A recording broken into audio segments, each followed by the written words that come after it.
Ladies and gentlemen, welcome to Meanwhile Here on Earth. This program features in-depth conversations with the leading names in the subjects of UFOs, abductees, the paranormal, panel discussions, and the very best and brightest of the next generation of writers and researchers.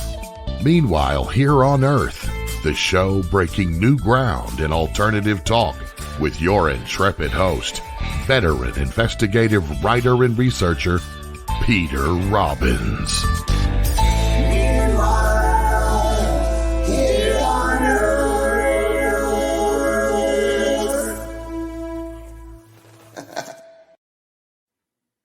Hello and welcome back to Meanwhile Here on Earth, here on KGRA Digital Broadcasting.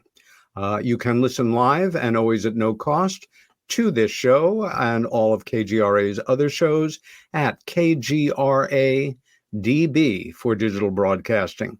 Also, you can watch the first half hour of this show live here or on YouTube, I believe. But if you want to watch the entire shows as we move into the future, you need to be a KGRA subscriber. And you can do that by going to their website. Again, kgradb.com. Scroll down to the bottom of the page, click on the Join Now box. Once you are there, if you would like to receive a 30% discount, and who wouldn't on anything, just put my name, Peter, as your password, and it will cost you then about $4.50 a month. And that will include everything else in KGRA's massive catalog. You also have an option for a 3-day complimentary subscription. And remember that my first 30 or so shows here are eternally available on YouTube. So you've got about 60 hours of programming there to enjoy cost-free. I wanted to begin the show with a subject that I would never normally, but you should be aware, and I think some of you may be concerned. A week ago on Saturday, I came home late from dinner with a friend, turned on my desktop computer to check my email and my Facebook page, and my Facebook page did not exist. After about 10 years of membership or so and a number of brief suspensions for posting material that the Facebook folks felt was not up to their community standards, including, as I was saying to one of our guests, a young photograph of Sophia Loren showing too much cleavage, perhaps. But this was not that. This was not a suspension. My page had been blocked. And I began to learn very quickly from Facebook friends who have my email address that when they went to my page, there was no page to go to. I no longer, at least for now, exist on Facebook. And I have no idea why. I mean, no idea whatsoever. In speaking with friends, also longtime members of that social network, none of them have ever been aware or had this happen to them. I have simply been told that I have violated community standards and that I need to request a review, which I have by clicking the one button available to me, and then I will have 30 days to make my case. However, I need to know from Facebook, if anybody from Facebook is listening. Mr. Zuckerberg, I know you're a regular listener, so please get back to me, that I need to know where I have erred, and as important is be given my case number, so to say. And then again, I will have 30 days, now probably closer to 20 days, to make my case. If they accept it, and my apologies for whatever the hell I have done, then I will be back on. Or my page will be blocked forever. And that will be that. I expect if that is the case, I will come back reincarnated in a new form under a different variation of my name. But in the meantime, I am okay. Outside of the social networking world. I am still alive and well, being bossed around by my cat and living just outside of Ithaca, New York. I just wanted to add one thing, which is I have gotten so used to people keeping in contact with me through that platform who now cannot. If you want to get in touch with me, and I should have probably done this in the very first show, you can email me. And my email address is my first initial, my last name, and the initials of my home state, PROBBINSNY@yahoo.com, PRobbinsNY@yahoo.com. Or as my old friend and esteemed colleague Timothy Good used to joke with me, knowing that I am primarily of Russian descent, Probsny. Easy enough to remember, right? And that concludes my monologue for this show. We have two guests tonight, and both are old friends and colleagues here in New York State. And let me introduce them and then ask our producer, Race Hobbs, to bring them on. But before I do that, let me just add one thing to my monologue.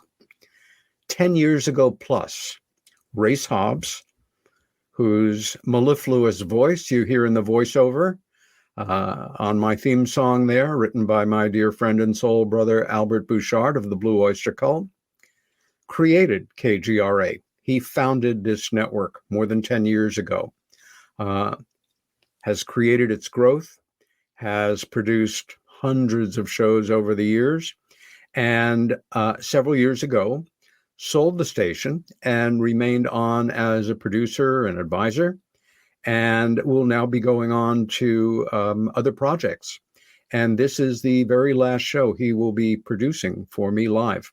And I have a wonderful new producer, Bill Skywatcher, who I have worked with before, but I will miss Race. And I just wanted to say, Race, you're the best. I love you, man. We will remain in touch as always. And every good wish to you in all of your future projects. And this is a very special show for me. And I hope our listeners and viewers and my two guests, because of you, brother. That said, James Bouck's interest in ufology began at about the age of 13 in 1963.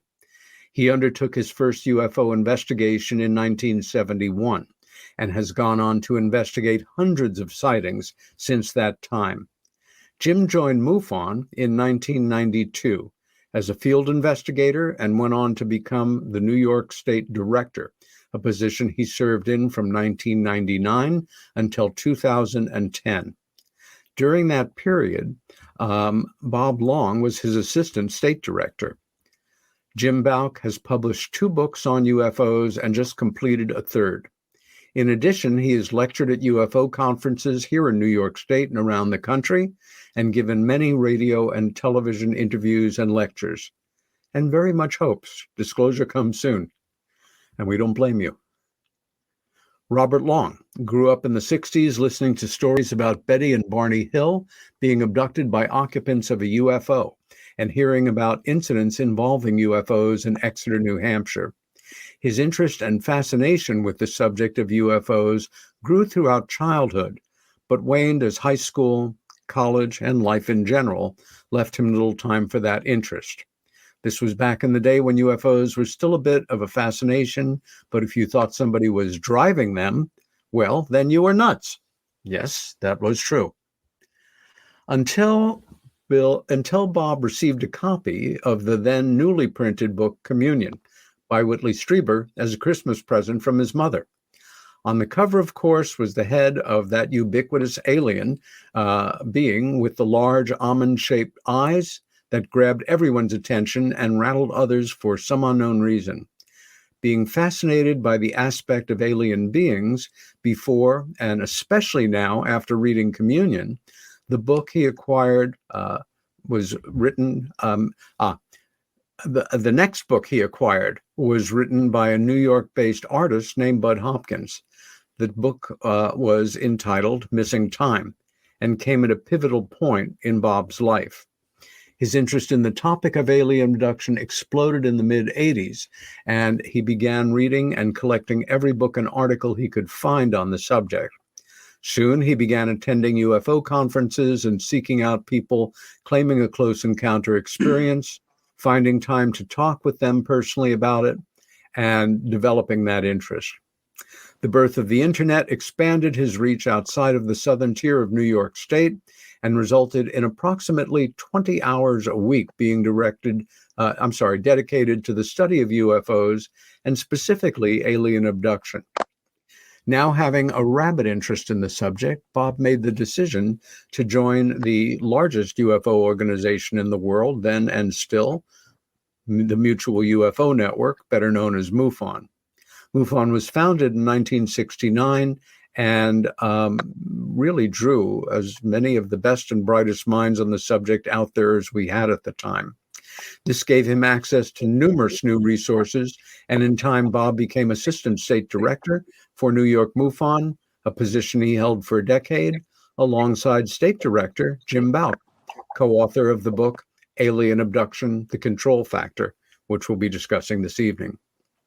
In 1997, Bob read a newly published UFO book entitled Left at East Gate, a first-hand account of the Bentwaters Woodbridge UFO incident, its cover-up and investigation. The book had been co-authored by someone named Peter Robbins, and a little investigation revealed that Robbins did not live that far from Long, who decided to pay him a visit and talk about the book. A friendship resulted, and that friendship became a very deep friendship and led to Bob's meeting with missing time author Bud Hopkins. By this time, Hopkins had created the nonprofit organization called the Intruders Foundation, or IF, organized to study and support those experiencing direct close encounters. Bob became a member of the Intruders Foundation, then joined me as one of its board members and served as IF's direct liaison to MUFON. The culmination of Bob Long's efforts with MUFON resulted in the 2002 MUFON International Symposium in Rochester, New York, where Bob was the master of ceremonies, and the distinguished conference included presentations by Bud Hopkins, Dr. David Jacobs, keynote speaker, the First Lady of Ufology, Mrs.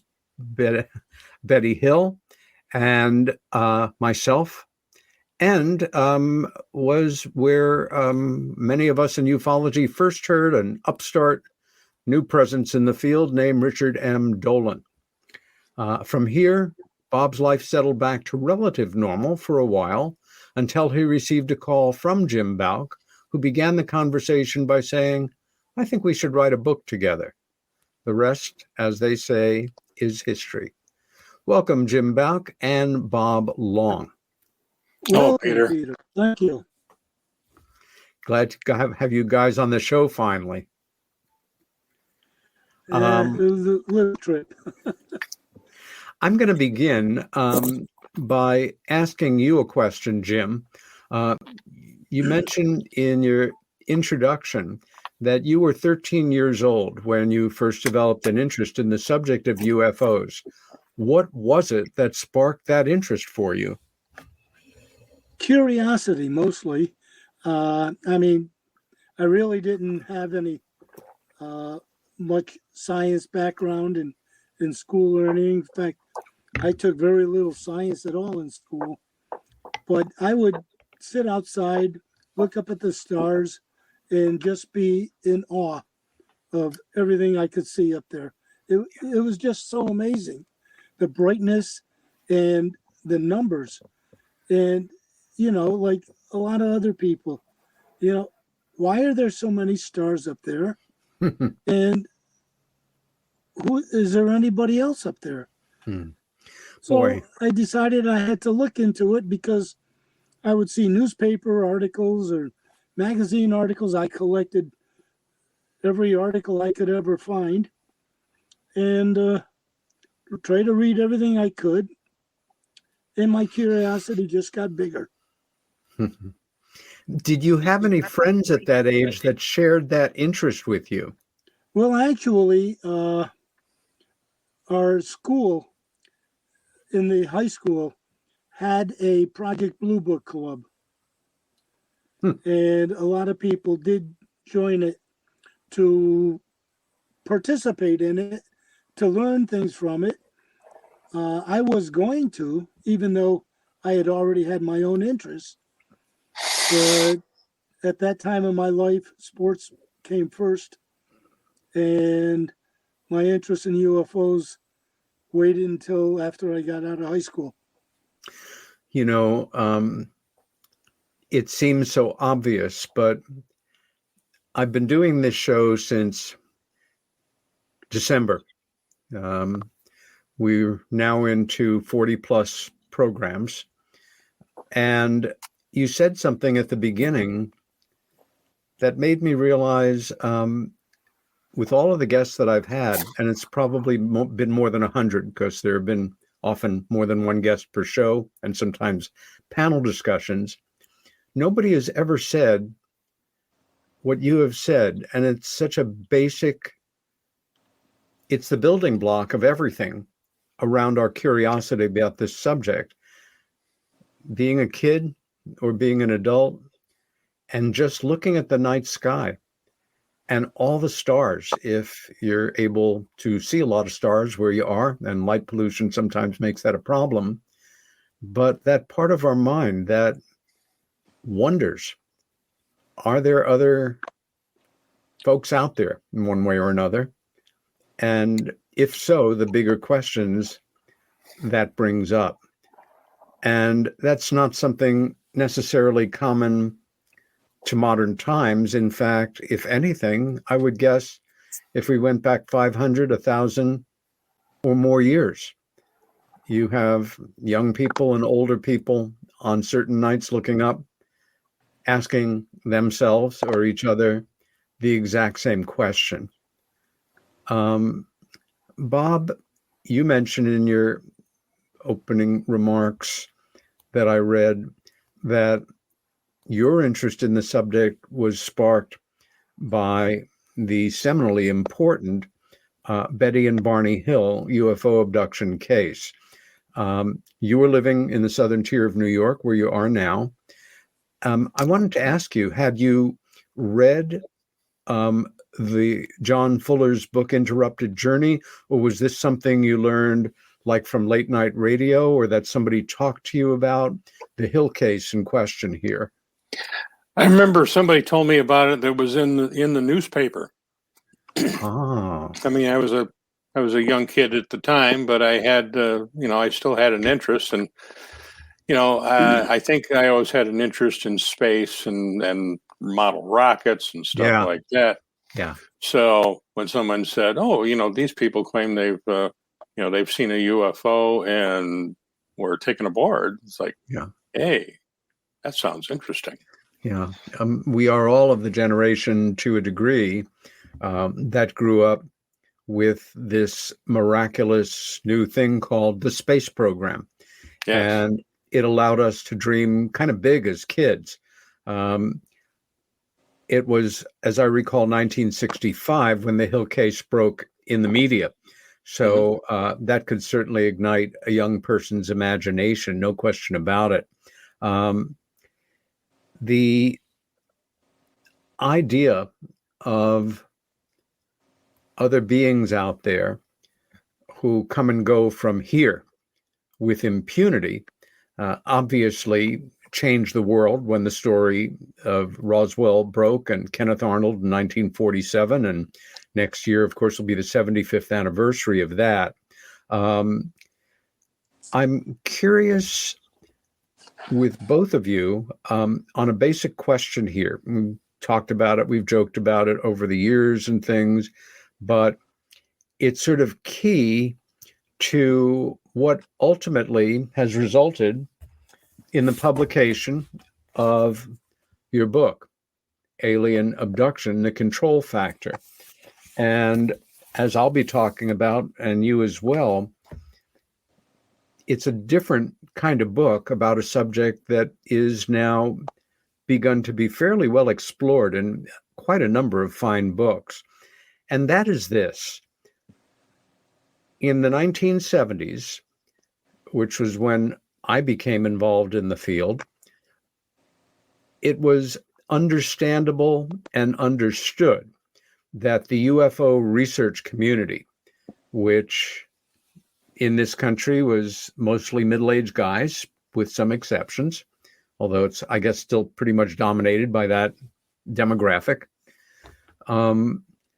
that if you were a grown-up involved in UFO research and you took the subject seriously, you wanted to be taken seriously. And as we all know, up until a few short years ago, not that it's completely gone away, the subject was attached to a great deal of ridicule.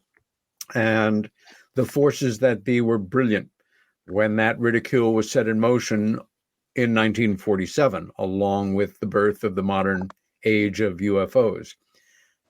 Flying saucers and little green men became kind of a tag phrase. And the understanding was, and for some people still remains, if you're into UFOs, if you take them seriously, what's your real motivation here? It can't be that, because that's silly stuff. We all know that. Are you looking for attention? Are you mentally ill? Do you want to become well known? One of my favorites, you're going to make money with this, or you're some kind of, exactly. Isn't that the punchline to a great joke, isn't it? I know you guys, of course, have bought your summer homes already with the royalties and the advance on this baby. Yes, sir. I know. It's that's what it's all about. But again, in seriousness, if you're going to be a grown-up doing this work, it was okay to be doing it with an eye on, like Jim said, keeping your eye on the night sky, objects that did not perform or act in a way that they should, based on what we laymen know about, basics of aerodynamics. Trace cases, something that's fascinated me, and I know you guys, because it weaves its way through everything, how alleged contact with truly anomalous UFO can physiologically cause changes to organic material, declassified government documents, important stuff, credible firsthand accounts. But when the idea was first presented, and it broke with the Hill case primarily in the 60s, which stood on its own overall for quite a number of years, minor allegations came up, but being taken by aliens into their craft and brought somewhere or examined on board or interfacing with these beings, that was obviously madness. And I don't mean it literally here. I mean, if you were to allege that you took that seriously as a ufologist, a word that I don't think existed then, but a serious student of the subject or an investigator, you were just bringing ridicule on the whole community. And it began to change at a certain point. Jim, you have been involved in this as long as anybody that I know, and I expect you share my feelings. Do you remember that period of time in the 70s when, you were taken aboard a UFO, your reactions to that and how you felt about it back then? Well, I've considered that. And when I think back on it, like I said, everything was curiosity. I wanted to know more, There's something there happening right here around us, and I didn't know anything about it, or I knew very little about it. So I had to get involved in order to learn more. The more I got involved, the more I learned. I began to wonder, okay, so if I want to believe that they're coming here and visiting us, why? Why would they be doing that? And do they just want to take pictures?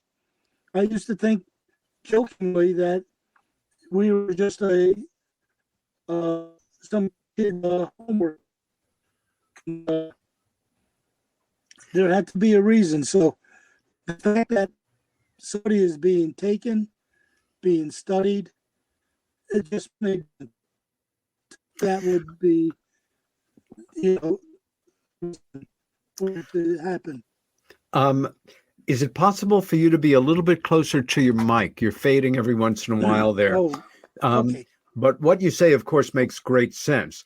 The difference between that and going public in ufology at the time and saying, my primary interest is in alien abduction cases, could have caused some ridicule or embarrassment within ufology, as opposed to just having the attitude and the intellectual curiosity that has always driven your interest in the subject.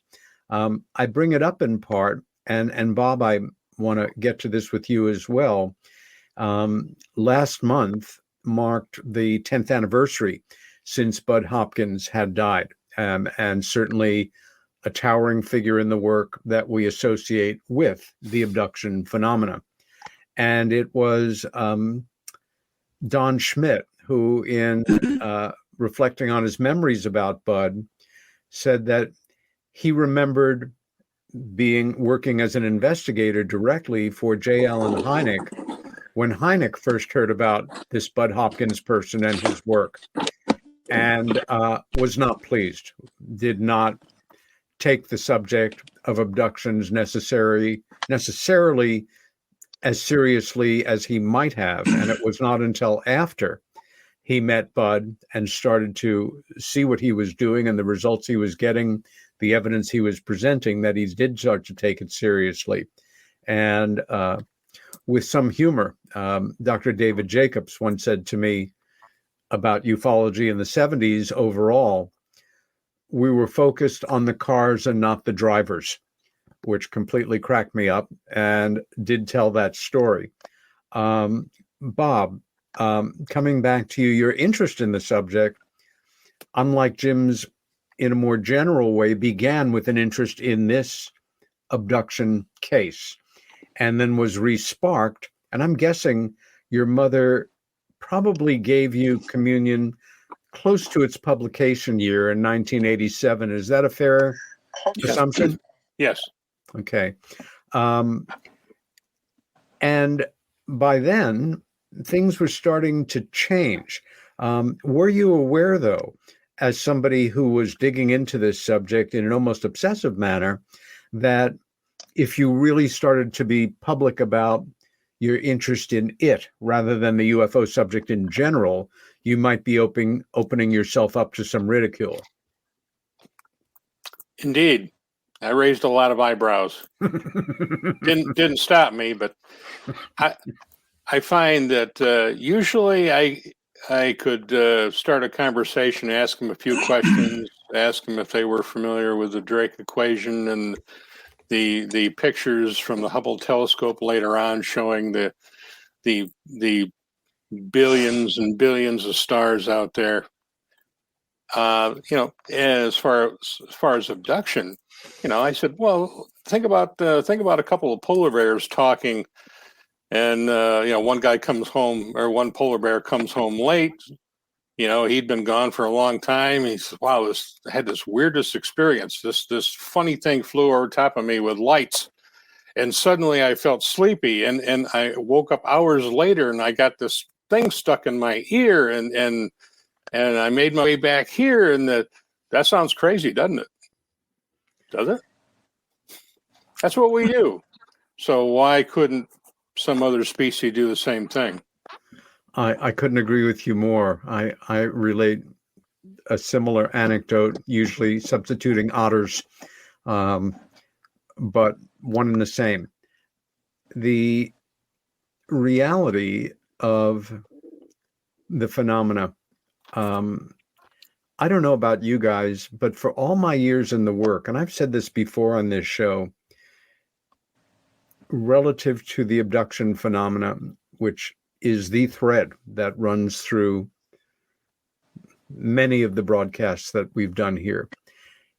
Once or twice a year, somebody says something, or I read something, or I recall something, and I think to myself, with a great deal of emotion coming up, this is really happening. This is really happening. there's no, there are, of course, cases where people feel they may have been.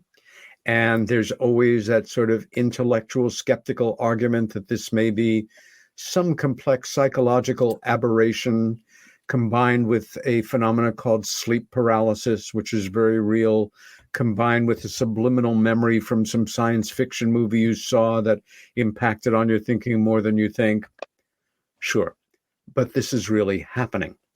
And again, it was Jacobs who once said to me something very simple and very logical, but it brought the point home in no uncertain terms. I don't know if your studies have revealed the same thing as David's, as Bud's, and a number of other highly specialized researchers have, but the metal table that people are examined on, there are in accounts where people have paid a little extra attention to the table, a few details about it that, to the best of my knowledge, have never gotten into the public dialogue, which is good, because we can use them to a degree to confirm the possibility of the reality of this experience.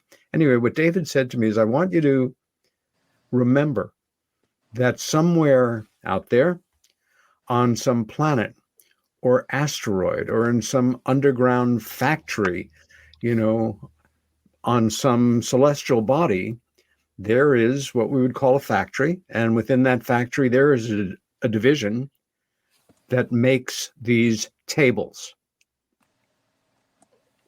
And it hit me in a way that it never did before. Of course, UFOs, the fully articulated variety that are obviously machines made of metal and other things, they're manufactured somewhere.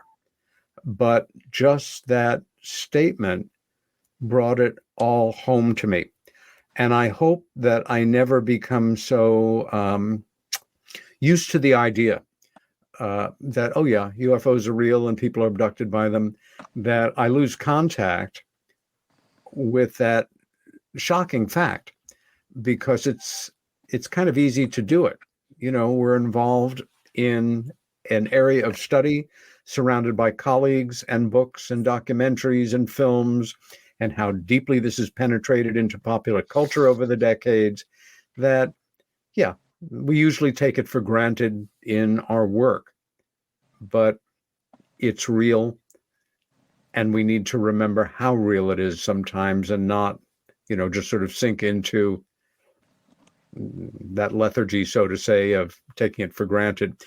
Have either of you ever had an experience like that, or have experiences like that of just, I'm doing important work here, and even though it's sort of now more than ever penetrating the culture, this is paradigm shifting. This is major. Absolutely. Absolutely. Yep. One of the purposes of this book was for people who are having experiences, as well as researchers out there who are trying to deal with people who are having an experience, that there's different avenues that they should take in looking at it. It's not an impossible thing to fight back, if you will, or overcome. Once you make an attempt to understand, apply some logic to the situation, and you can see where it's all science based. It's just way ahead of us. Our technology, if you think about where our technology has been in 100 years, we've come a long ways. We've gone from the Wright brothers to a space station. Yeah. So if you have some species that's visiting us, and technologically, they're 10,000 years ahead of us. If they're 100,000 years, 1,000,000 years ahead of us, their technology would seem nothing short of magic. Impossible. Yes. Yeah. So, Jim, yeah. Your thoughts on this? Well, everything goes back to curiosity, but now I've gotten to the point where, I'm not curious anymore. because I believe, therefore, for, all I do now is to fill in the, it's almost like looking at a quiz or something, and you've got questions out there, and you've got to try to fill. And as I learn things, I have this urge to want to hear it and tell us about it. And, it's something I did just for me, and I want to keep to myself. And sort of, which is, we idea the book, and we wanted to, here you are, we wanted to, to educate. It's more of an educational process to me than it is to a learning process at this point. Yeah. Points well made. Two things you said really resonate with me in particular. One is that between the three of us, the amount of years that we have worked on this subject go back to about the First World War. Just kidding, but it's a long time together. And in the course of that time, we have been witness to or accumulated evidence or at a certain point that we no longer had the luxury of disbelief. And that's different than being a believer. Over years of seeing evidences, and I remember over the many years I worked as Bud Hopkins' assistant, realizing I had passed through that point with, one implant too many, or the same scar that appeared overnight, not just on this abductee's leg, but matched the scar on her mother's leg, Deb White Cabell, to people who recognized each other and remembered each other, aboard craft, to neighbors who remember when the electricity in the neighborhood went out, etc. And that I had a similar experience, Jim, at a certain point in realizing that my priorities had switched from I've got to learn everything that I can about this phenomena and where do they come from and why are they here and what do they have for breakfast and all this stuff, and realized at a certain point I was more interested in communicating what I knew. I have a part of my work history is as an educator. I taught painting at every level from first grade through postgraduate, painting and art, and worked in art programs around the country as well as in New York, in private schools, in my alma mater, and that we are educators. And for me, I felt my strongest abilities are developing case material that's solidly rooted in post-war history and getting people, so to say, from the front door into the foyer and having them, when I finish a presentation or they read a piece I've done or hear a broadcast, say, okay, that guy doesn't seem crazy. It seems to be some reality to this. I'm interested enough to learn more.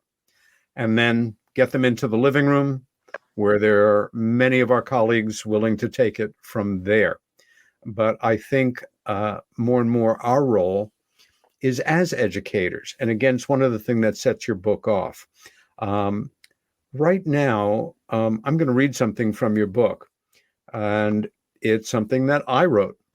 I think I probably had the honor of being one of the first people to read your finished manuscript. You guys had asked me for a blurb for the back of the book, like I've done on books and, traditional writer thing. And I just became so engaged in it that I did something I've never done before, which is I've written blurbs for books by people who I don't really know, if I like the manuscript. and old friends and colleagues. I've written forwards and just recently wrote an afterword, in fact, to Deb White Cabell's memoir. But I never wrote like a page statement to include in a book that like wasn't a forward. So let me read that now.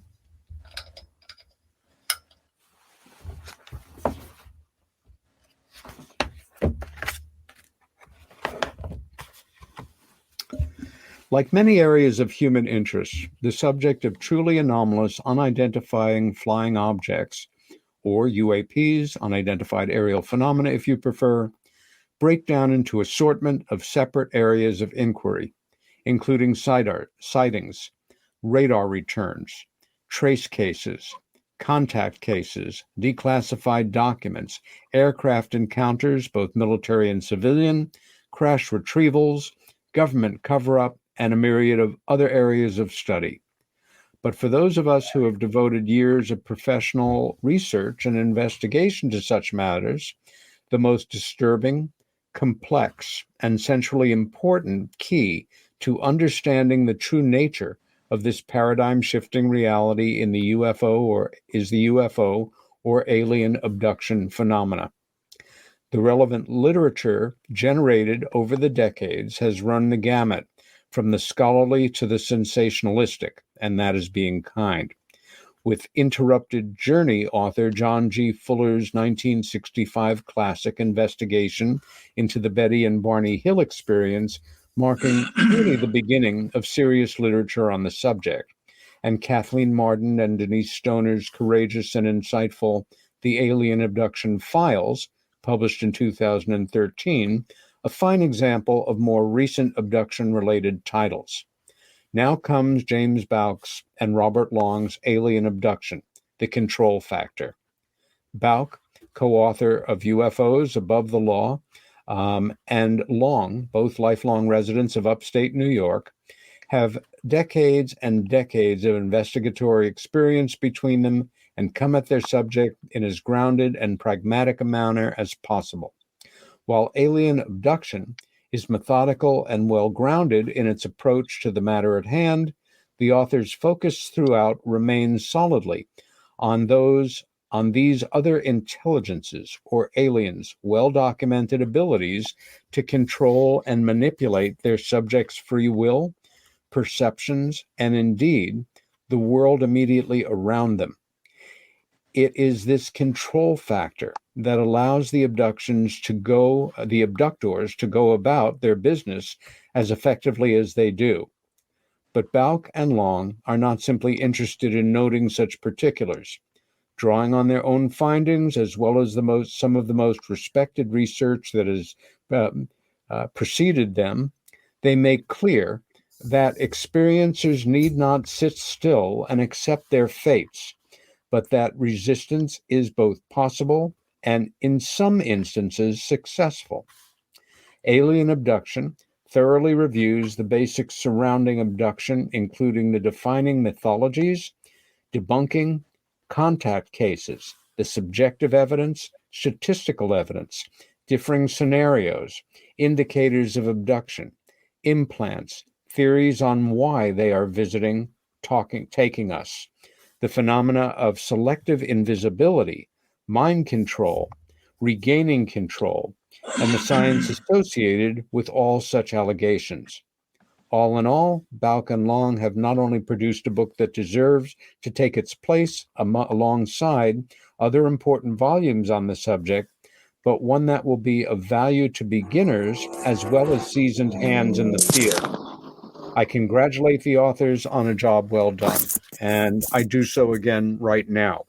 You have written a really valuable and important book, and I'd like to basically start talking about it now. Coming from you, that means a lot, Peter. Yep. Well, that's my honor.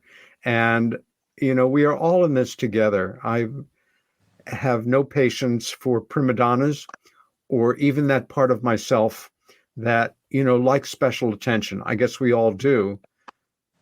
And to wax humorously for a moment, the wonderful fake documentary Spinal Tap. I hope you've both seen it.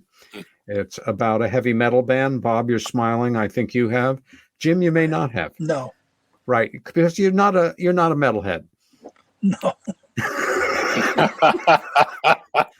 Call me psychic.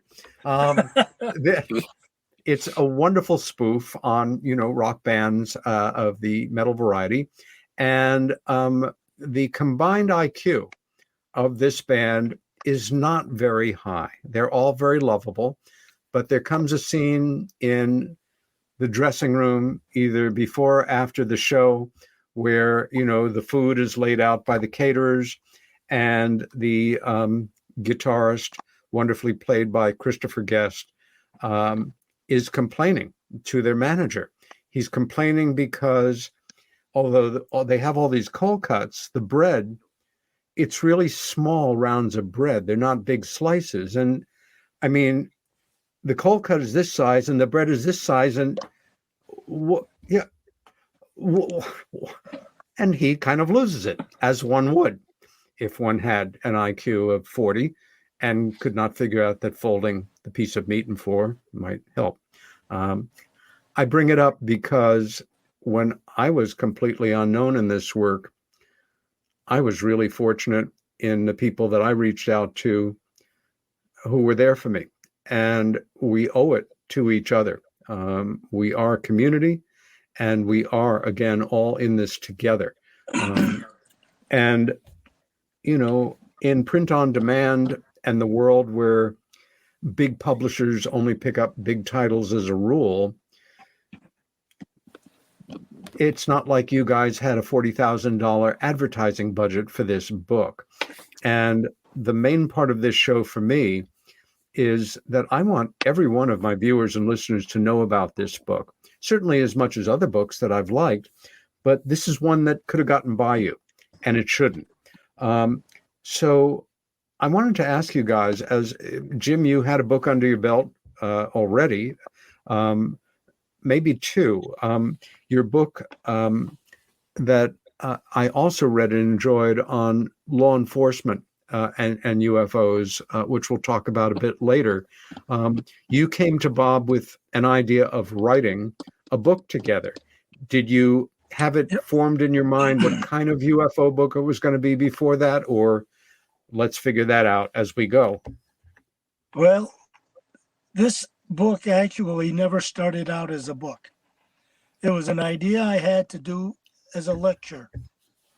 And I started writing notes and making an outline and trying to fill in the notes. It kept getting bigger and bigger. And next thing I knew, in my mind, it had to be a book. And I just started writing it, getting as much as I could into it. And then I'd start calling up Bob. And I said, Bob? Bob has always been my trainer and my abduction expert that I've always looked to. We used to spend hours talking about the subject of UFOs and abductions. And he's probably taught me more than any of the books that I've read, although I have learned a lot from them. But I would call him up and I'd say, Bob, best thing about the abduction phenomena, I didn't understand, so I'd explain it to me. And then he would do that. And then I would go back to writing and call him back up and say, Bob, I'm writing a part in the book about how cars are able to be stopped and start up automatically. Ask him for his opinion, and he'd tell me. And I'd go, finally I said, Bob, help me with this. We'll put the book together. And that's it. That's basically how this all started. Bob, up until this point, had you ever thought about writing a UFO book? I hadn't actually. I guess it never really felt like it could be real in a sense. I was I was too busy looking for answers and talking with people around the country and interviewing and reading other people's work. And I don't know, putting it all to paper, just, I don't know, it hadn't really occurred to me. So I owe Jim everything for saying, hey, we should write a book together. Well, You're my man, Bob. I, for one, am really thankful. You are so methodical in the way you proceed, and you begin with the chapter title, What is Control? Can you sum that up for us, one of you? Jim? Go ahead, Bob. Oh, okay. Okay. Well, control is something that is part of our life from the very get-go. On and on and on. We're controlled by our parents. We're controlled by the rules and laws that govern our society. We're controlled by evil factions sometimes that choose to do things in a different way than we would like. And everybody wants control of their own life, and this is just one more factor. And in fact, one of the reasons for me getting involved in writing this book was so many of the people that I talked to that were experiencing something.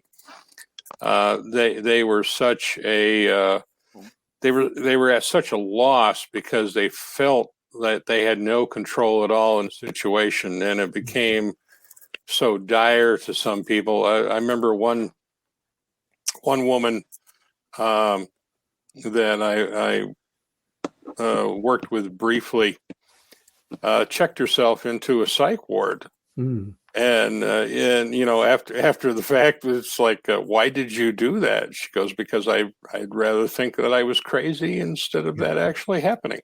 Yes.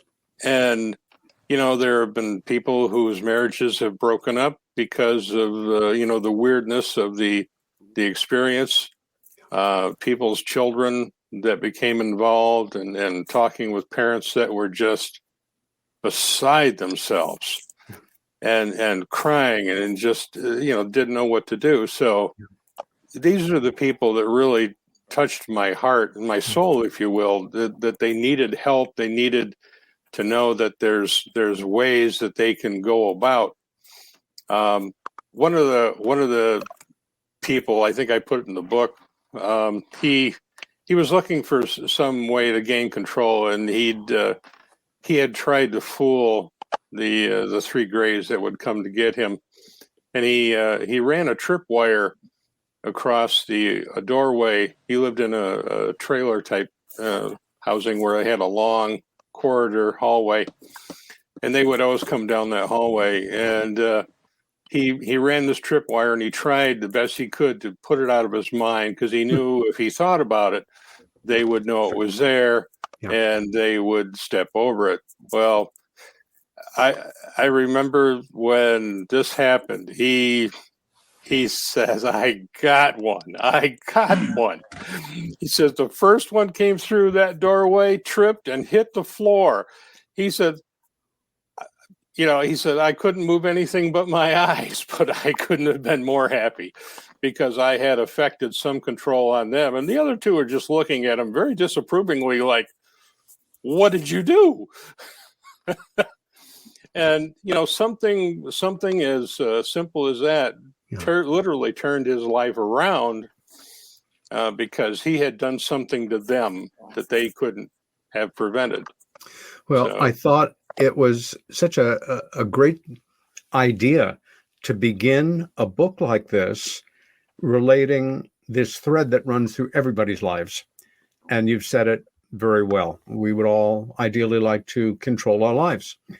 And we kind of think of human control as in a whole different realm of it doesn't apply to them. They can do whatever they want.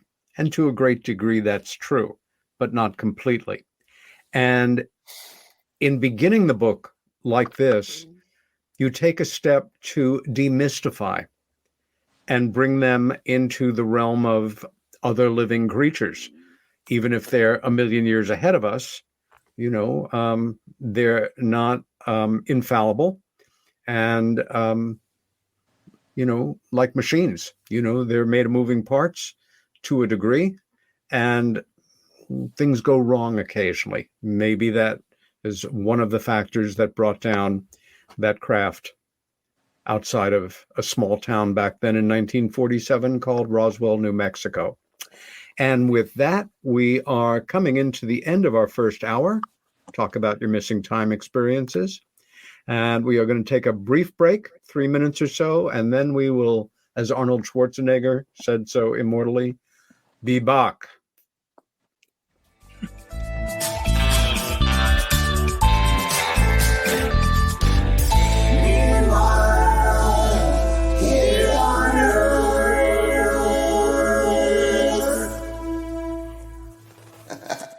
Hey members, the new KGRA-DB app is now available on iOS and Android devices. Gain on-demand access to any KGRA-DB programming. Download any show directly to your mobile device to listen or watch on the go. Go to the App Store and search KGRA-DB.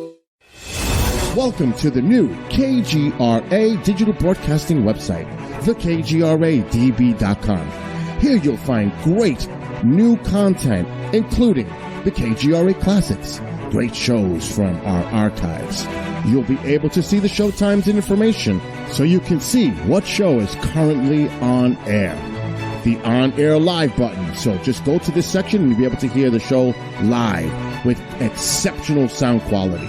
We also have the Vault section. Make sure to subscribe to get access to great content and special features.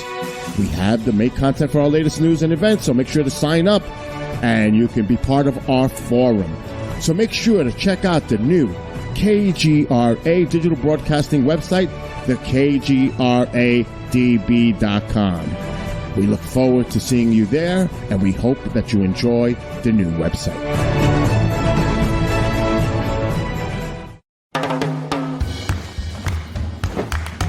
I don't want to talk about it.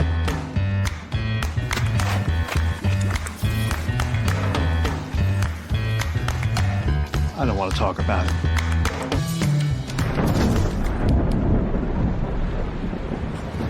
Families don't have to talk about everything, but they should talk about how to plan for an emergency.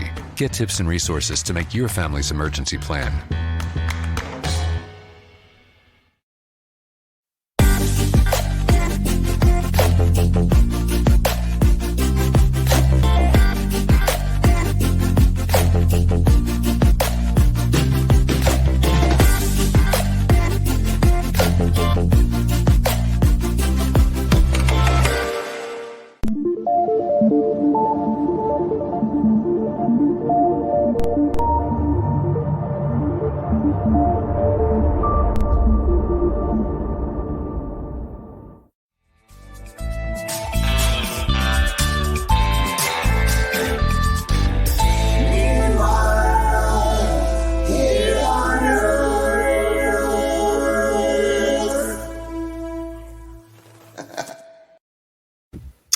Hi there, and welcome back. It's Peter Robbins with Meanwhile Here on Earth, and my guest tonight, James Bouck and Robert Long. Bob, Jim, the chapter that follows this very pragmatic opening is titled The Art of Abduction.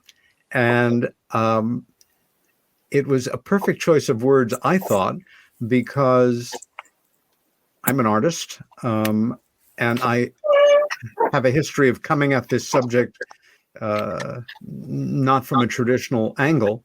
It's something I think that helped make Bud Hopkins, the brilliant, got a lot of background noise there. Is that Zuby talking to us, Bob? I think it's a squeaky chair. Okay. Okay. Zuby is Bob's African gray parrot, who knows more words than a lot of people that I actually have met, and uses them very efficiently and will outlive us all by decades.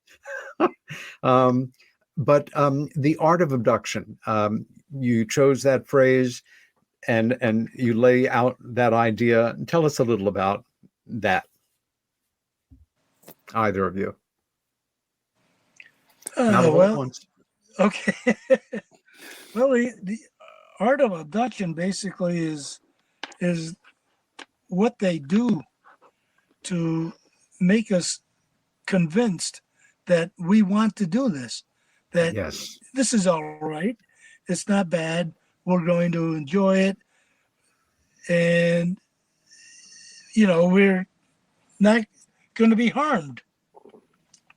And they're really good at fooling you too, and a lot of it is chicanery or foolery or ways in which they're able to make us think that this isn't going to hurt, and this is what we're helping them.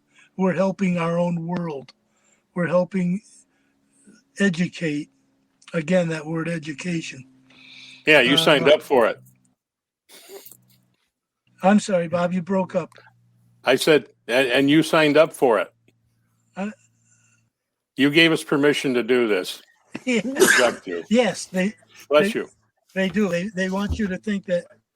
And actually, after it's happened, a lot of people actually are convinced that it wasn't that bad, and they look forward to it happening again.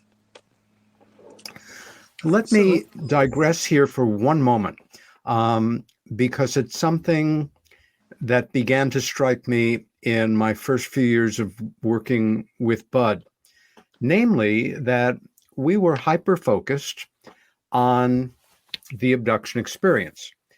I think, to digress from that digression for one moment, when we think about the expanse of the cosmos and the number of millions of Earth-sized planets, approximately the same distance that the Earth is from our sun, that those planets are from a sun-sized star, give or take, may run into the tens of millions. That is something that even the most begrudging, skeptical space scientists and astronomers at this point are willing to concede. Now, that means that, if you're a person of faith, there are that many opportunities for God's firmament to create life as we know it, or in other forms. Or if you're, a pragmatist or an agnostic or thinking strictly scientifically, that sets up the possibility of the equation for the primordial ooze that produced the first one-celled animal. And from there, we're off and running. That we, the three of us, what we're talking about here is a particular type of experience with parameters that seem to be the domain of one particular group of these other intelligences. There may be several groups involved or more. We don't know how many other civilizations, different types of aliens, if you want to use that phrase, other intelligences are visiting us, or why. But the typical, well, it's not typical if it hasn't happened to you, the form is pretty factory-like. We can say within certain reason that these are this, and you set it up in your book very nicely. This is how it happens. Basically, these are different scenarios on how it happens. But again, we seem to be dealing with one general type of group of beings who have, they've got a program. They're doing what they're doing for the reasons that they're doing it. It doesn't have to do necessarily with good or bad. There are, I have no problem accepting, other intelligences that are more positively inclined, that are making more spiritual contact with some human beings. It's never been an area of focused investigation for me.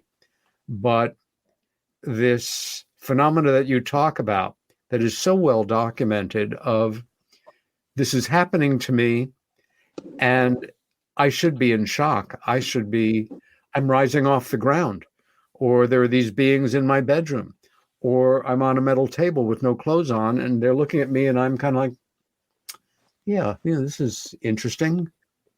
It's so unnatural, but in a more literal way, when you're about to have major surgery, you're either being put under one way or another, and your last thoughts can be, whoa, this is a pretty groovy experience I'm having here. Not focused in on that I'm going to be opened up with knives and stuff's going to be put in or taken out. So it's a very important thing that you've just said, Jim. It doesn't make logical sense, but they have certainly the technological or whatever kind of ability to make us feel things that we would normally not be feeling in a similar situations, or see things that might normally, be acceptable to us, or to manipulate our perception. Our friend and colleague Mike Cleland, who focused in on the image of an owl and how ubiquitous it is in the experience and the thinking of many people who have had these kinds of experiences, began, as far as I know, and my first experience with this was in a case that Bud had of an individual who certainly had abduction experiences, but seeing a 4-foot or so white owl on their windowsill. Well, there really are no 4-foot white owls that the world of bird studies is aware of. Was that the being's ability to mask itself or to morph into another form? Or for me, more logically and likely, their ability to make me think that I was seeing that? Because wild as that is, it doesn't freak me out as much as an archetypical gray alien type. Is that your thought or experience in the way that you've analyzed this or come to your conclusions about this phenomenon? Oh no, that would fit it almost exactly. I mean, I had this one woman that I interviewed one time who'd had numerous abduction experiences, and she told me that she would be lying down in bed at night, and her grandfather would come walking into the bedroom. Her grandfather had been dead for over 10 years. Mm. And although she was a believer in ghosts also, she was more afterwards convinced that it wasn't a ghost, it wasn't her grandfather, but it had to be those aliens coming back to bother her again. You go on to a chapter that I found really refreshing, in that it grounds the reader in some very traditional material and point of view, namely the history of the little people, the phenomena of fairies, etc., the mythologies surrounding paranormal or fantasy apparitions. And I remember once giving a talk at the Juilliard School, of all places, in New York City, a highly respected school for the performing arts, for a class in folklore. And the professor didn't necessarily believe or not believe in actual UFOs and beings from other places, but he felt it was really important to understand that there was a history of appearances of beings that informed whole cultures around the world. How did you guys either research that or get into it or decide to include it, because it was, I don't remember finding any chapter like that in any other book on abductions. And people usually just go into, their studies without taking a moment to take a breather and say, there's a history you should be aware of, even though this is encapsulated here. Your thoughts? Well, I think, go ahead, Bob.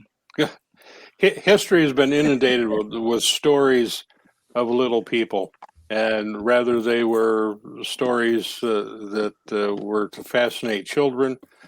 Rather you're talking about Rip Van Winkle or all the especially around the British Isles and like that, all the I forget the book that dealt Passport to Mangonia.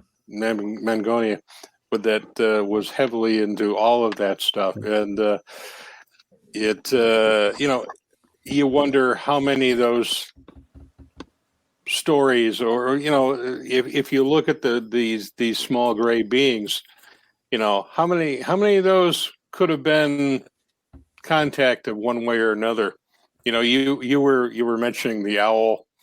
I had a gentleman, matter of fact, a friend of the family that was telling me matter of factly, I saw this weirdest owl one night. I was coming home and it was standing along the road, and it was just staring at me. And I go, well, was it hurt? Was it injured? He goes, no, it was just standing along the road. It was the biggest one I'd ever seen. He goes, well, how big was it exactly? He goes, this thing had to be 3.5 feet tall. And he goes, I felt like, I don't know, it wanted something. I'm saying, oh boy. Be cool. Just keep the conversation going. But yeah, these the stories go on for hundreds and hundreds of years of all the little people, and quite often they involve missing time, missing people, people who went off and never came back. Well, we hope that doesn't actually happen, but so yeah, why couldn't it be connected? You discuss. Yeah, please. Go, Jim. One of the things or the reasons why we included that was because it's the first thing that a lot of people are going to think about, the fairy tales that we learned as children, and is it affecting our thoughts and what we're perceiving? And we wanted to bring it out into the open so that it's not something that is going to pop up later. They can look at it in the book and compare it to all the other stories that we're presenting. You go on to discuss the beings that do this. I don't know of anybody who has a hard statistic. Again, we're talking about a phenomena where all of the information that we've accumulated is from individuals with whatever motivations willing to come forward and discuss their experiences. For everyone that comes forward, I think it's prudent to assume that there are quite a number who do not, who are not in our database, so to say. Stanton Friedman would sometimes say during a lecture, and he spoke at more colleges and universities than probably all the rest of us together. At the time that he passed 2.5 years ago or so, he had spoken at over 600 colleges and universities. Amazing. But he said he had one of his stock questions was he asked students to raise their hands if they were willing, if they had ever had a UFO sighting. And he said it was pretty much 1 hand in 10, generally speaking. And then he would follow it up with a question of how many of you ever reported that to any individual or agency or office. And again, it was about 1 hand in those 10. So we're dealing with a skewed statistic here. My question for you is the beings that abduct. Do you find, as I deduced over the years I worked with Bud and on my own since, that the considerable majority of them are archetypical versions of the so-called gray alien, or that you've come upon a myriad of other beings that do this? No, it has by far been the gray alien. It's the common thing in almost every abduction that I've ever looked into. I've only had one that involved a reptilian type being. Everything else that came towards me, case wise, has always been the grays. Occasionally, there'd be a sprinkling of a large mantis type creature, in the background on a ship or something like that. But by and large, the little gray aliens are the ones that do the abduction. They do the dirty work. They're the henchmen. And the larger grays are usually the handlers who become familiar with you. You have your own personal handler that keeps you in control. And another thing I'd like to talk about too, when we were talking about the control, Please. is the fact that we're dealing with an intelligence that can connect with your mind on a level that you are totally unprepared for. Yeah. They have the ability to make you think things. They could have the ability to make you see things. One of the things that I noticed early on working with a group of abductees, and I know that I've always used the term abductees, and it bothers some of them. They like to be called experiencers, and I can see that too. But they all seem to share a bunch of mental acuities, specialities, gifts, if you will. They're wired a little bit differently. They can have premonitions, or they see things, hear things, talk to dead people, whatever the case may be. And I know that gets into a whole new realm, but that's one of the things that all abductees seem to have in common. It's important to bear out here that if you have some type of sensitivity like that, does not mean you're an abductee. That just means that to be an abductee, it seems to be a prerequisite for the job, because it allows them to connect with you to a higher level. And that's where we get into the control aspect of things. If we look at all the stories we've heard from a variety of people around the world, how they're told this or that, and Jim was alluding to this earlier, that you're helping the planet, you're going to save us, you're going to save your species, we're going to save the earth. I think Dave Jacobs pointed out one time how they always talk about saving the earth, but they never talk about saving us.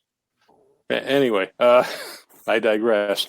Yeah, but the connection there, and how many times have you seen a UFO report where they were viewing a UFO or some anomalous thing up in the sky, and it was just hovering there, and you were thinking to yourself, "Boy, I wish this thing would do something and give me an idea of what it is," and all of a sudden it does something.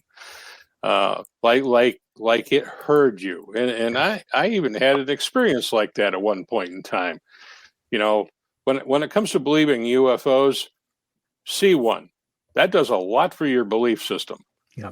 If you can see one, well, preferably not up close and personal, but something that you can obviously identify as not of this world and does something marvelous, miraculous, incredible. Now you're going, wow, I saw one of these things for real. And I had an experience where I was watching a large orb one evening years and years ago out in my back 40, and it was probably 300 yards away. It looked like could have been a spotlight on a helicopter almost. It was at treetop level, no sound, perfectly quiet, and I'm staring at it and going, "What are you?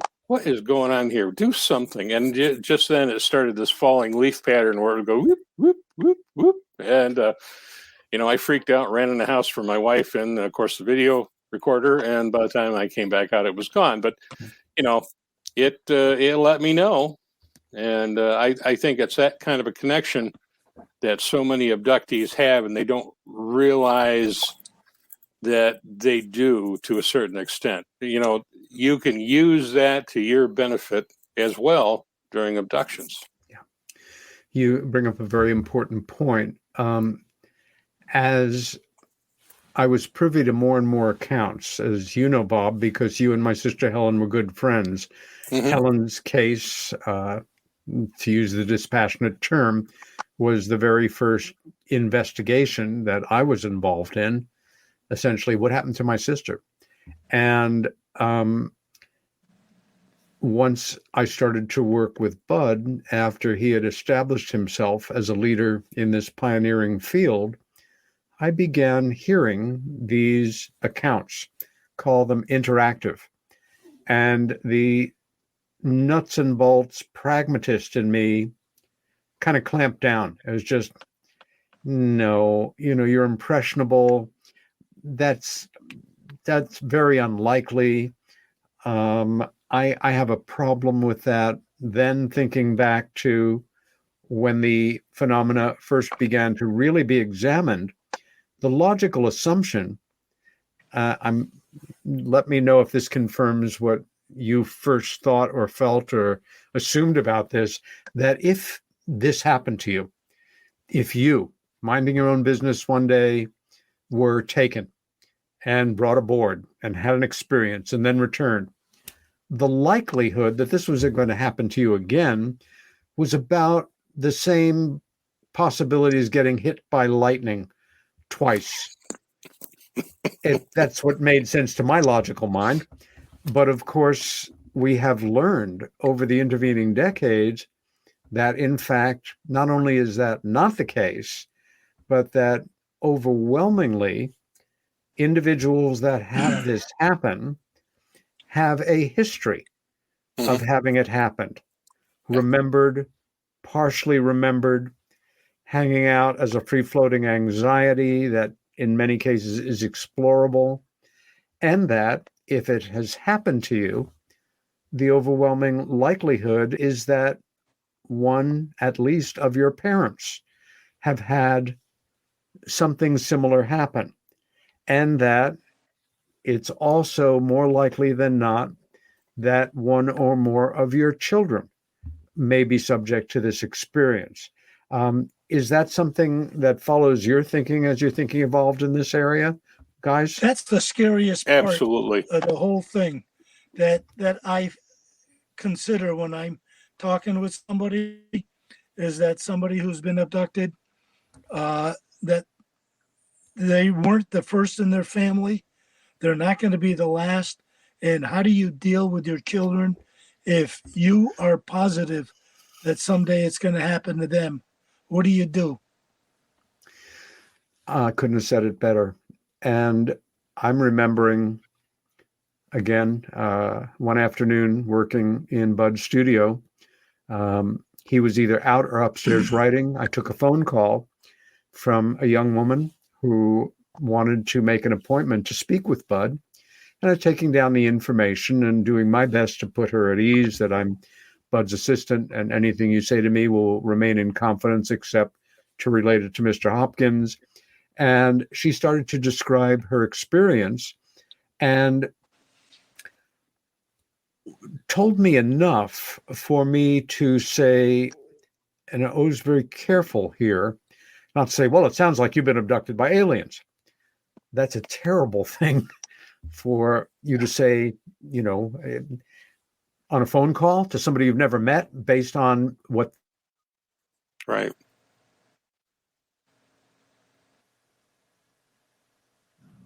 If you guys have anything to add to what he was just saying, you can go ahead and do that while he's on the way back. Okay. Yeah, it most definitely runs in families. And again, we were talking about genetic traits and people having certain sensitivities or abilities. I really I hate to use the term psychic because there's so much baggage that comes along with it.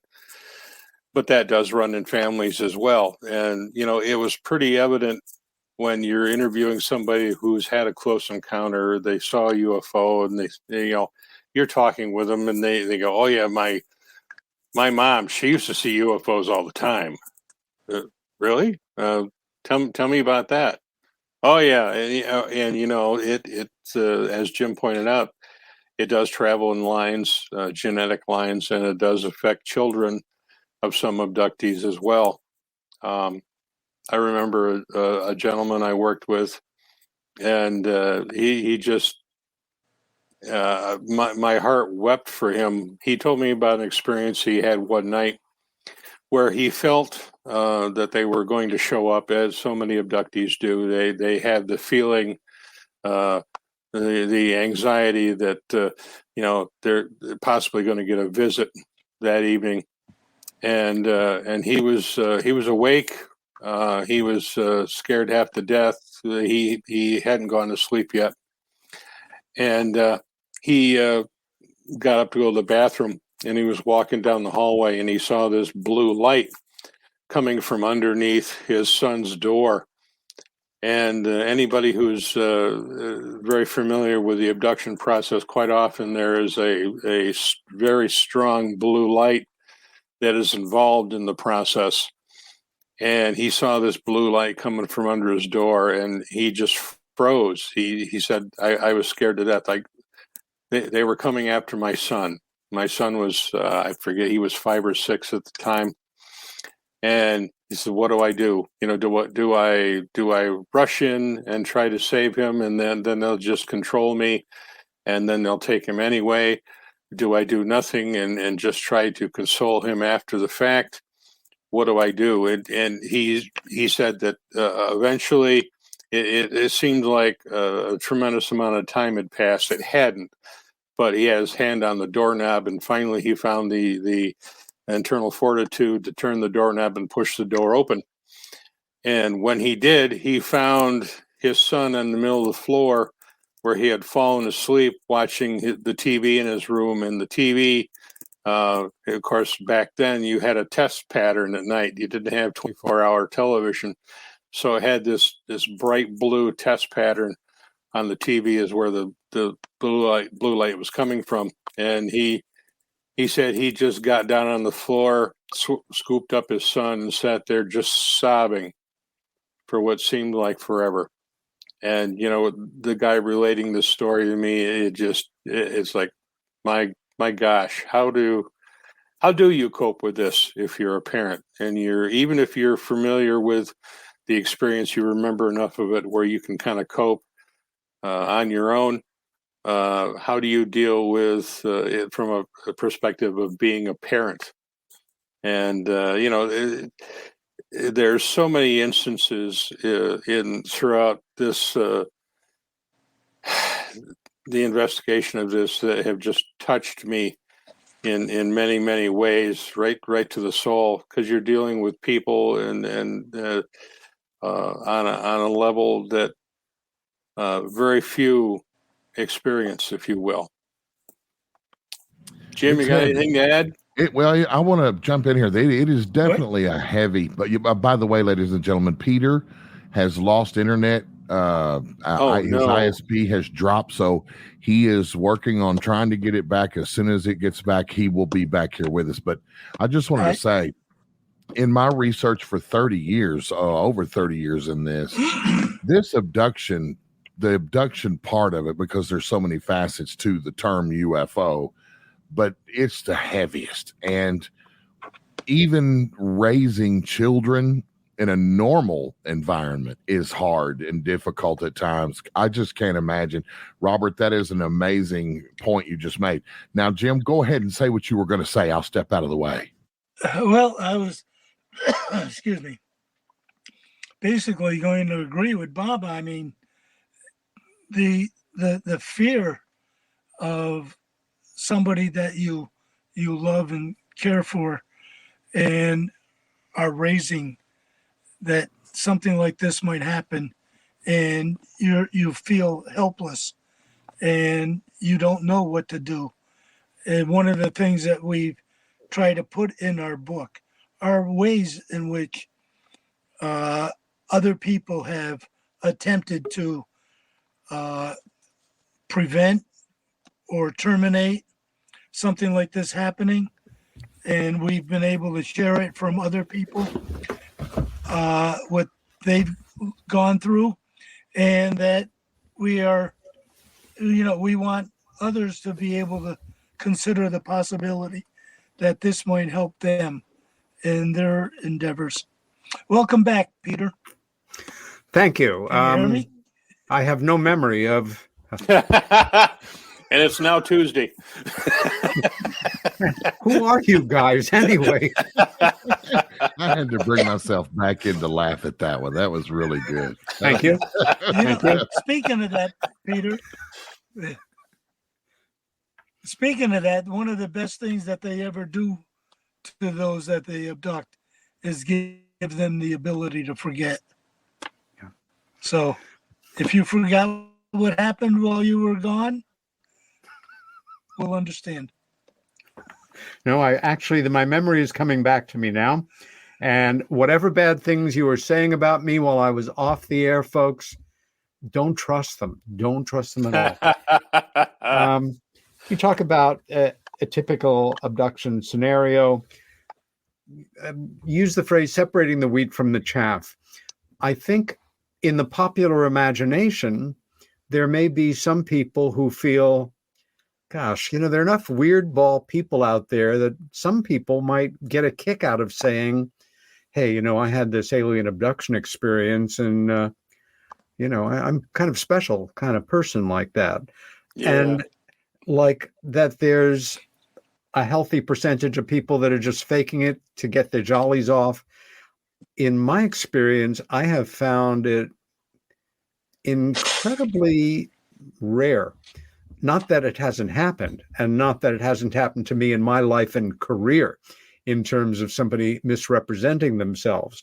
But in your experience, and all of us are capable of being fooled, especially if somebody has a high intention of doing that and has studied the literature and knows, how to fake it on a certain level. Do you feel you've encountered many, or what percentage, or any memorable experiences with people who was like, hang on, this doesn't really check out? Or basically that the folks that come to you seem to be sincere with their memories and experiences? Most of the people that come to me have been referred to me from someone else in the ufology field. I've had a couple instances where someone showed up, and usually they're pretty easy to spot because they can't fake the level of anxiety. When someone comes to you, or they're steered towards you because they're upset because of a dream, an experience of some sort, and they don't know what it is, but it's really bothering them. It takes them a long time generally to get this off their chest. I've had people that I've worked with for almost a year before they felt comfortable to really start opening up.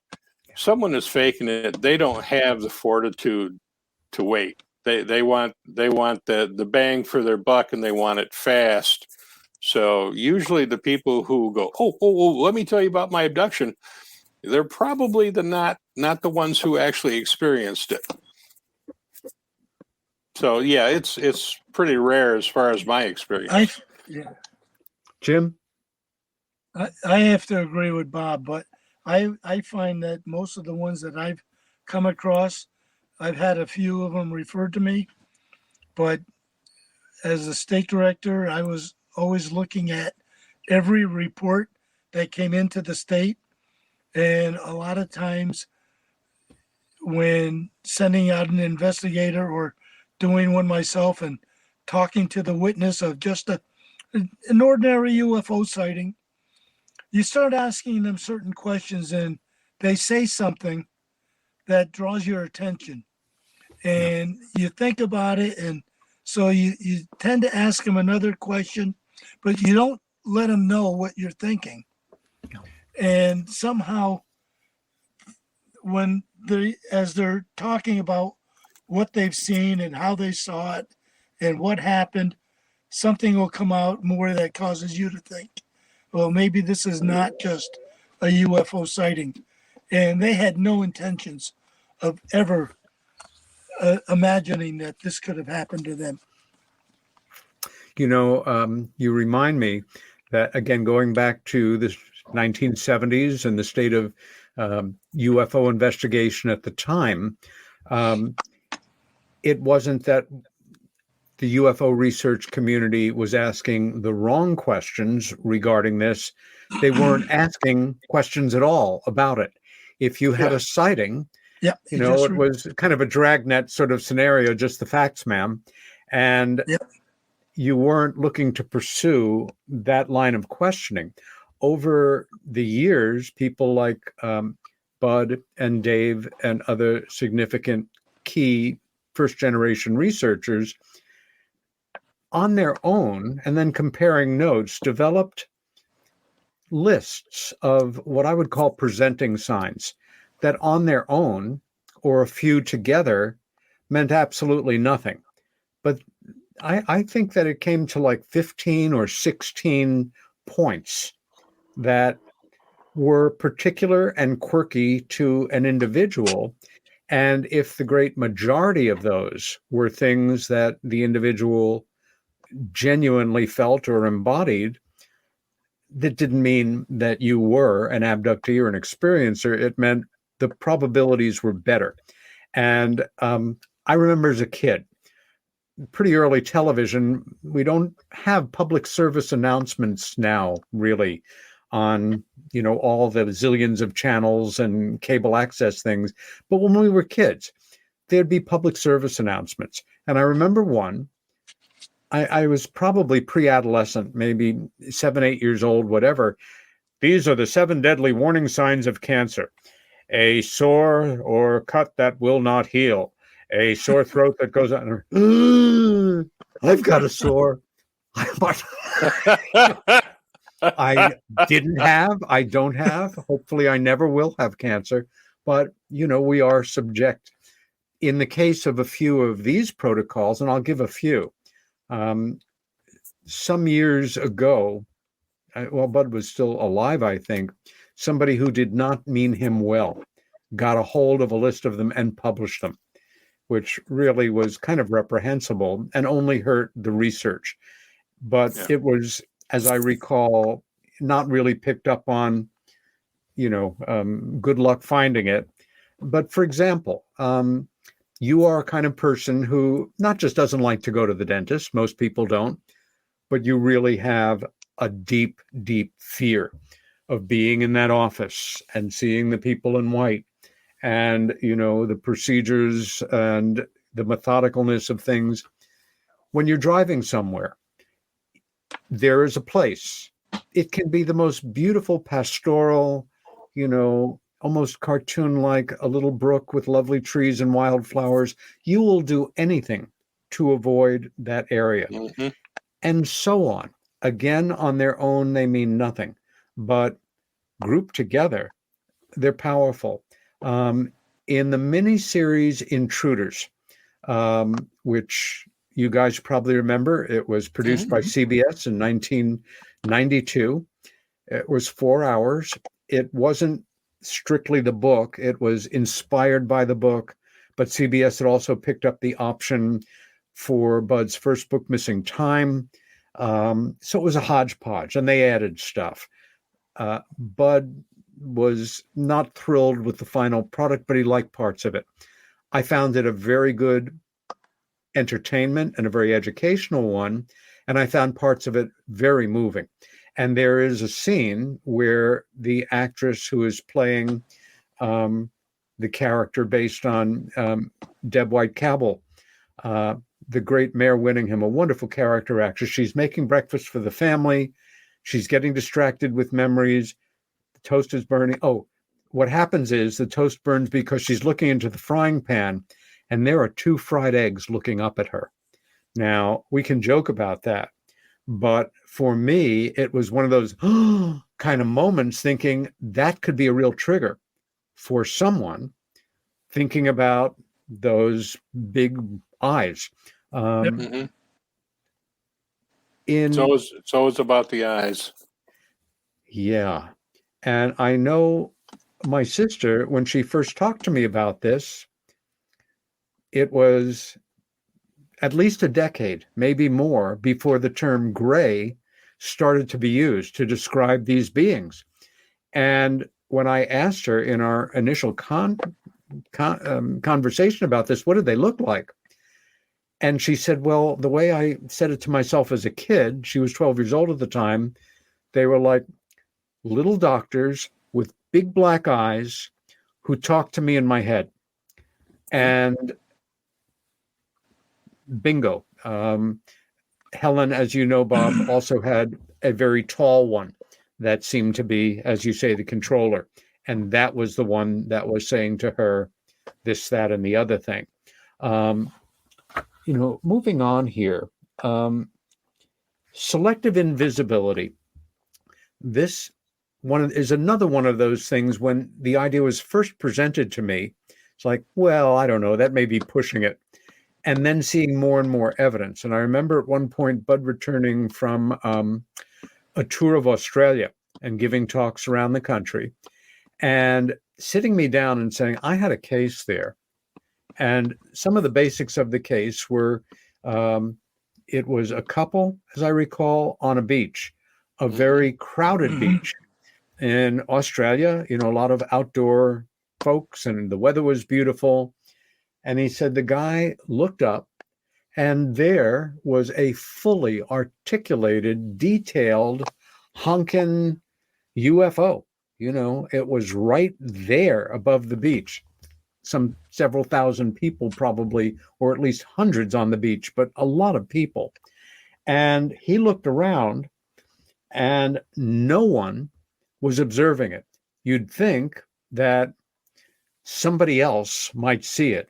And if they did, if it was us, we might well say, or look, and that would attract the attention of other people, which would attract well, he had a camera and he took a picture and he checked out as a sane, decent guy who did seem to have a very real history, not just for himself, but within his family of abduction-related experiences. Nothing came out on the film. There was no report, in local media of a UFO over the beach. If it was a one-off, I might question it, but like you, I've had other cases that seem very credible that have the same thing. Do you think that this is a manifestation of their technology or mind control?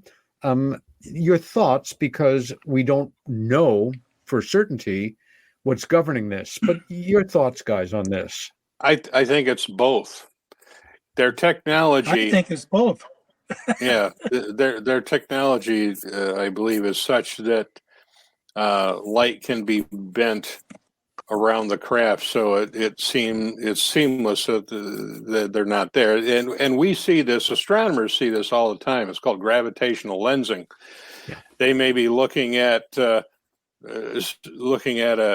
planet far off, say, or another star, but it's not exactly where they're looking. It's because the light is being bent every time it goes around some type of object, whether it's a black hole or another star. There's a gravitational well, and that light is being bent. Well, a lot of these craft seem to be putting off some type of gravitational field, an electromagnetic field. And it would stand to reason to me, if they can create a skin of this magnetic field, why couldn't they just envelop themselves and bend the light around themselves? And the other part being mind control. If they can connect to your mind and make you see things why can't they connect to your mind and make you not see things? Now, granted, if a UFO is hovering over a beach, this may be a bit to ask to make everybody not on the beach not see a UFO. It'd probably be easier to make the UFO not seeable. Or to just put the UFO in your mind that may not exist. We're dealing True. with variables here that the best of us, as far as I'm concerned, the most studied, the most reasoned, the most scholarly people in the field, if they're honest, can say, this is my deduction. This is what I've come to feel or believe based on my years of research and interaction with other people. Yeah. Then there are the people in the field who say, this is, and will put forward what you just put forward as absolute fact, that they know for certain, that they're sorry they can't share with you exactly how they know it, because that might reveal their source within, the intelligence community, or a world-class scientist that wants to remain anonymous. This is where we get into more or less the theatrics. And it's like saying, as one well-known and highly irresponsible personality in the field has said on a number of occasions, all aliens are good. Well, how do you know that? I don't care if you are the head of every intelligence agency in the world, every world leader, 18 supreme leaders of alien races rolled into one. How can you state that as an empirical fact? The same way that some people will say, and this individual as well, there are, choose your number, 57 alien races visiting our planet. Yeah. Really? You sure it's not 58 or 55? Every time somebody in the field who commands attention says something like either of those things, we all suffer for it. It just becomes a goofy kind of, not a cult, but these folks will believe anything. And when somebody states that as empirical fact, as opposed to, this is my deduction, this is what my research leads me to. A lot of people who don't study it, or just give a cursory look, or will take somebody else's opinion based on whatever as their guidepost, will say, that David Jacobs, he's just always so negative. Well, Dr. Jacobs was the first one to always say, I don't like the results of my findings. I am not happy with this. They make me uneasy. It's very disturbing material. Somebody please prove me wrong. That's the way it is. By the same token, when people say sincerely, and I've met many of them, for me, my interaction with the beings or the intelligences who were not gray, or did not behave like those grays did, or did not appear to be those, was pleasant, was moving, was a positive experience for me, and that's the way it has stayed for me. More power to you. That's great.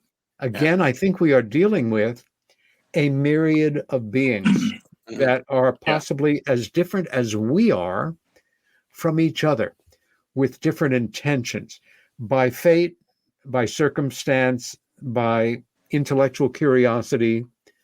This area of study, abduction by this type of being with this type of profile, has brought the three of us together over the years in common ground. And again, you guys as authors and longtime investigative researchers, myself in a similar background, in no way are claiming this is it. This is a part of it. But this part of it, we are quite convinced beyond any reasonable doubt is as real as the chairs we're sitting in. And again, at no point in your book do you wax too philosophical. Other chapters deal with mind control and alien implants, memory. How come some people can see UFOs and some can't? Scientific theories, case files for machinery devices controlled. which is fascinating. We were talking a little beforehand about, the whole sub area of studies of how automobiles have been affected. And Bob, you are more knowledgeable on automobiles than anybody that I know. You're a professional mechanic, among other things. And, automobiles are fairly simple technology compared to them, which are probably not petroleum piston-driven engines any more than they run on coal. I'm wondering if that has been something that has been a particular interest of yours because you are so knowledgeable on combustion engines and how subject they are to being affected by UFOs with a long history in that specific area of study. It has been a particular curiosity to me more than anything, understanding how all the systems on an automobile work. The fact that a UFO can just hover above you and everything goes dead, and trying to ascertain what exactly could have happened to make that so, as well as suddenly they just start up and continue onward again. And again, I think it's probably technology, certainly way beyond what we have, where they can take the typical electron flow and kind of put it into some type of a stasis where the vehicle is not really turned off, but more like frozen in time. That would explain why suddenly everything just starts again and works. Yeah. People don't necessarily remember turning it on, having to start it again. They're just continued down the highway like nothing ever happened. At least back in the day, cars didn't start themselves either.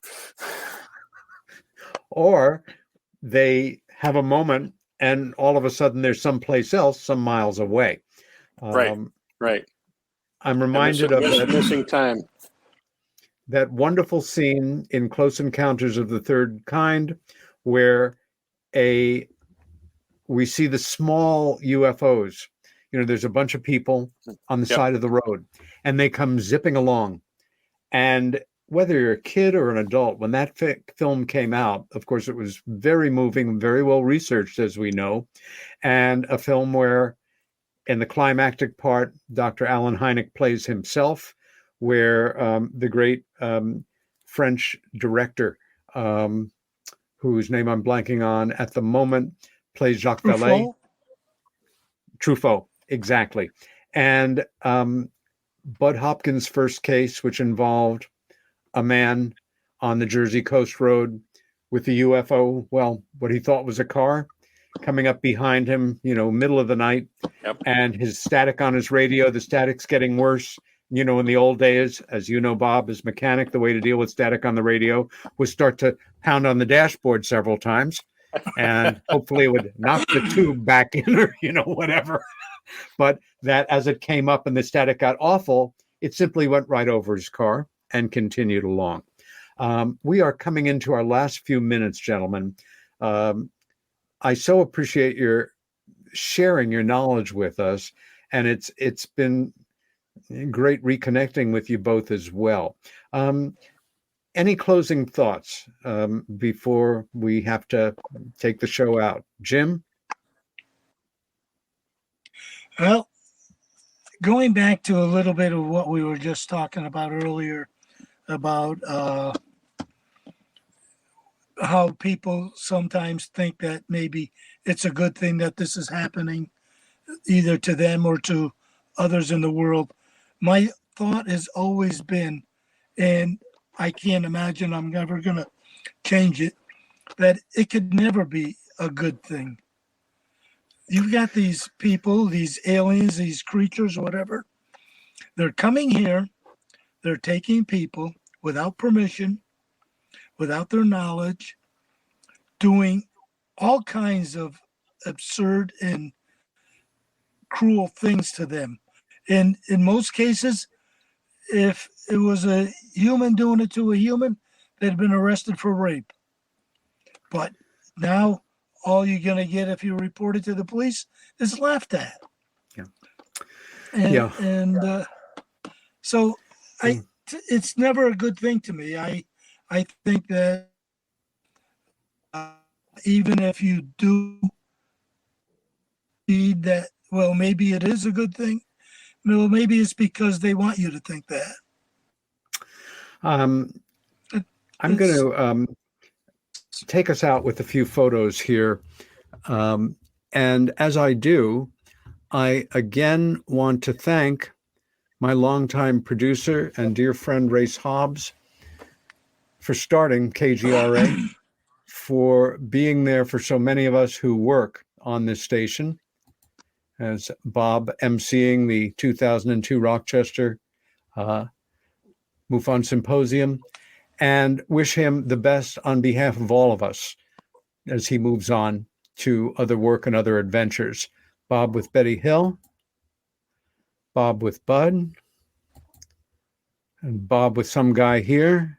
The cover of the book. And Bob alone.